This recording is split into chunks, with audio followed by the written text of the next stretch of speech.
আজকে বাইরে কোথায় গেলাম, কি কি করলাম, কি খেলাম, এসব নিয়ে থাকবে ভিডিওটা। আর আজকে যে সকালে নাস্তা ছিল মুরগির মাংস আর ভাজি। তারপরে আমি বাইরে যাওয়ার জন্য ড্রেস বের করে নিচ্ছিলাম, ভাবছিলাম এটা পরবো আজকে।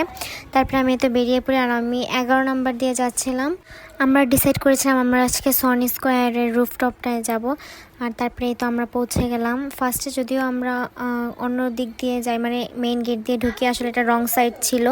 তারপরে অনেকটা ঘুরে তারপরে আমরা এক্সিট করি এখান থেকে। তারপরে আমরা অন্য সাইড দিয়ে রুফটপে যাই।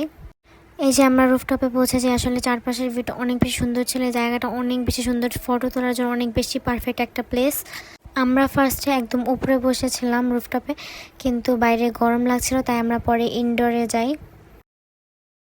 সব জায়গা থেকে ভিউগুলো অনেক বেশি সুন্দর আসছিল, ছবিও অনেক বেশি সুন্দর আসছিল।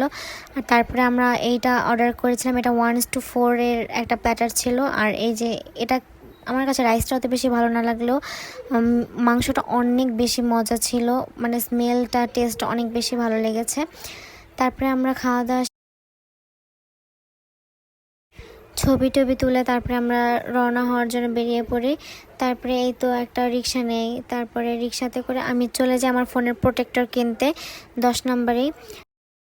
তারপর প্রোটেক্টর লাগানো শেষ হলে আমরা একদম বাসার উদ্দেশ্যেই রওনা হই। সন্ধ্যায় ভিউটা অনেক বেশি সুন্দর আসছিল। তারপরে বাসায় এসে দেখি যে মেহমান এসেছিল, পরে আম্মু চা বানিয়েছিল, তাই খেয়ে নিলাম সন্ধ্যা নাস্তা। আর আজকের ভিডিওটা এই পর্যন্ত। আল্লাহ হাফেজ।